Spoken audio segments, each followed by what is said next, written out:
Alamat ng musika. Sino nga ba si Pilita Corrales? Kilala mo ba si Pilita Corrales? Siya ay isang alamat sa music industry ng Pilipinas. Siya ay isang mga awit, actress at TV host. Kilala siya sa kanyang talento at husay. Sa loob ng maraming dekada, minahal siya ng mga tao. Bakit kaya? Dahil si Pilita ay may taglay na kaibang karisma. At siyempre, ang kanyang boses ay hindi matatawaran. Si Pilita Corrales ay nagsimula ng kanyang karera noong dekada 50. Sa mga panahong iyon, siya ay naging isa sa mga unang Pilipinang mga awit na nagtagumpay sa international stage. Nakilala siya hindi lamang sa Pilipinas kundi pati na rin sa iba't ibang bahagi ng mundo. Ang kanyang mga awitin ay umabot sa iba't ibang bansa at siya ay nagkaroon ng mga tagahanga mula sa iba't ibang lahi at kultura. Bukod sa kanyang karera sa musika, si Pilita ay naging isang tanyag na TV host. Ang kanyang programa ay naging paborito ng maraming Pilipino at siya ay naging isang mahalagang bahagi ng kanilang pang-araw-araw na buhay. Sa kabila ng kanyang tagumpay, nanatiling mapagpakumbaba si Pilita. Palagi siyang nagpapasalamat sa kanyang mga tagahanga at sa mga taong sumuporta sa kanyang buong karera. Ang kanyang impluwensya ay hindi lamang sa kanyang henerasyon, kundi pati na rin sa mga susunod na henerasyon ng mga awit. Marami ang humahanga at sumusunod sa kanyang yapak. Sa kanyang buong karera, si Pilita Corrales ay nakatanggap ng maraming parangal at pagkilala. Ang kanyang kontribusyon sa musika at sa industriya ng aliwan ay hindi matatawaran. Tunay na isang alamat, si Pilita Corrales ay patuloy na nagbibigay inspirasyon sa maraming tao. Ang kanyang musika at ang kanyang kwento ay mananatiling buhay sa puso ng bawat Pilipino. Ang simula ng isang alamat. Sa isang tahimik na sulok ng Cebu, nagsimula ang kwento ng isang batang may pangarap na magbigay ng saya sa buong bansa. Mula Cebu hanggang Maynila. Ang paglalakbay na ito ay puno ng pag-asa at determinasyon. Ipinanganak si Pilita sa Cebu, isang lugar na puno ng kasaysayan at kultura. Sa murang edad, nakita na ng kanyang pamilya ang kanyang talento. Bata pa lang, mahilig na siyang kumanta. Sa bawat pagkakataon, ipinapakita niya ang kanyang husay sa pag-awit, maging sa simpleng pagtitipon ng kanilang barangay. Sumali siya sa mga paligsahan, hindi lamang sa kanilang lugar, kundi pati na rin sa mga karatigbayan. Ang kanyang boses ay nagbigay ng inspirasyon sa marami. At alam mo ba, palagi siyang panalo. Ang kanyang mga tropeo at medalya ay patunay ng kanyang dedikasyon at talento. Nang magdalaga siya, lumipat siya sa Maynila. Isang malaking hakbang para sa isang batang probinsyana, ngunit puno siya ng tapang at pangarap. Doon niya sinimula ng kanyang karera.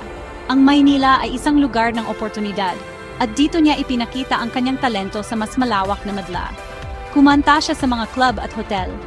Ang kanyang boses ay umalingaw-ngaw sa mga pader ng mga prestihiyosong lugar, at unti-unti siyang nakilala. Hindi nagtagal, nakilala na rin siya ng buong bansa. Ang kanyang pangalan ay naging simbolo ng husay at dedikasyon sa musika. Mula sa simpleng batang nangangarap sa Cebu, naging isa siyang alamat sa buong Pilipinas. Biritana, ang marka ni Pilita. Isang pangalan na hindi malilimutan sa kasaysayan ng musika sa Pilipinas.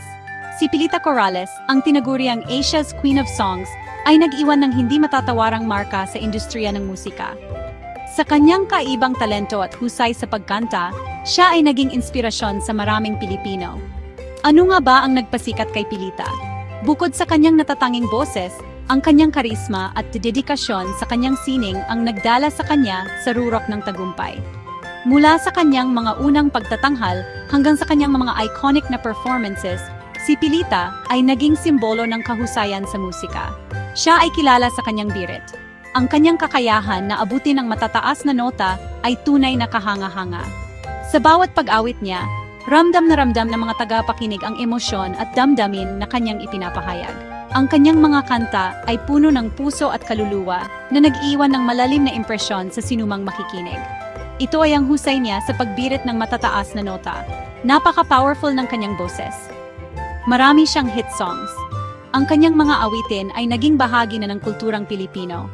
Ang kanyang mga kanta ay hindi lamang sumikat sa Pilipinas, kundi pati na rin sa ibang bansa.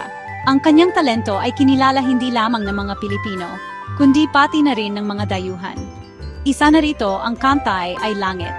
Ang kantang ito ay naging isa sa mga pinakasikat na awitin ni Pilita. Ang kanyang rendition ng kantang ito ay nagbigay ng bagong buhay at kahulugan sa mga nakikinig.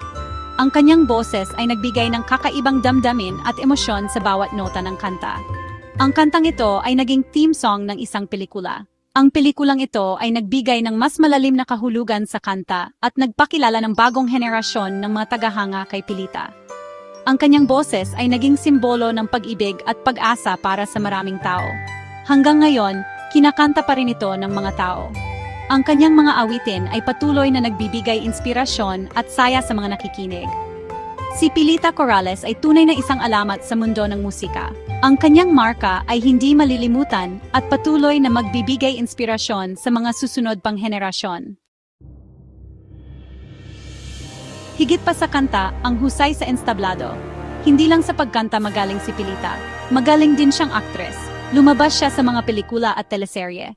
At alam mo ba, nag-host din siya ng sarili niyang TV show. Sa bawat palabas niya, palagi siyang elegante at mahusay. Kaya naman, marami ang humahanga sa kanya. Section 5, Inspirasyon sa marami, ang pamana ni Pilita. Dahil sa kanyang talento at dedikasyon, naging inspirasyon si Pilita sa maraming tao. Maraming aspiring singers ang nangarap na maging katulad niya. Hindi lang siya isang singer, siya ay isang simbolo ng husay at tagumpay. Section 6. Sa kasalukuyan Pilita, ikaw pa rin. Kahit matanda na si Pilita, aktibo pa rin siya sa industriya. Lumalabas pa rin siya sa telebisyon. Naggo-concert pa rin siya. At alam mo ba, may mga bagong kanta pa rin siya. Patunay lang ito na ang passion at talento ay walang pinipiling edad. Section 7. Mga aral mula sa alamat, ang nagbabagang diwa ni Pilita. Maraming matututunan sa buhay ni Pilita. Una, ang kahalagahan ng pagsisikap. Panglawa, ang paniniwala sa sarili. At pangatlo, ang pagmamahal sa ginagawa. Si Pilita ay isang inspirasyon, hindi lang sa kanyang talento, kundi pati na rin sa kanyang pagkatao. Section 8. Walang kupas, ang musika ni Pilita. Ang musika ni Pilita ay mananatili sa puso ng mga Pilipino. Ang kanyang mga kanta ay patuloy na magbibigay saya at inspirasyon sa mga susunod pang henerasyon. Si Pilita Corrales, isang alamat, isang inspirasyon, isang tunay na Pilipina. Kinikilala si Pilita Corrales bilang isang pambansang alagad ng sining, isang karangalang ipinagkaloob lamang sa mga natatanging individual na nagbigay ng malaking ambag sa sining at kultura ng bansa. Ang kanyang mga awitin, puno ng emosyon at pagmamahal, ay nagbigay ng inspirasyon at pag-asa sa maraming Pilipino. Mula sa mga entablado ng Maynila hanggang sa mga international concert halls, ang kanyang tinig ay nagbigay buhay sa musika ng ating lahi. Isang simbolo ng husay, dedikasyon at pagmamahal sa sining, si Pilita ay nananatiling isang huwaran sa larangan ng musika. Habang patuloy na umaawit si Pilita, ang kanyang mga kanta ay magsisilbing paalala ng kanyang walang hanggang kontribusyon sa ating kultura. Si Pilita Corrales, isang tunay na pambansang alagad ng sining, isang inspirasyon sa bawat Pilipino. Sa kanyang musika, sa kanyang puso at sa kanyang diwa, si Pilita ay mananatiling buhay sa ating alaala magpakailanman.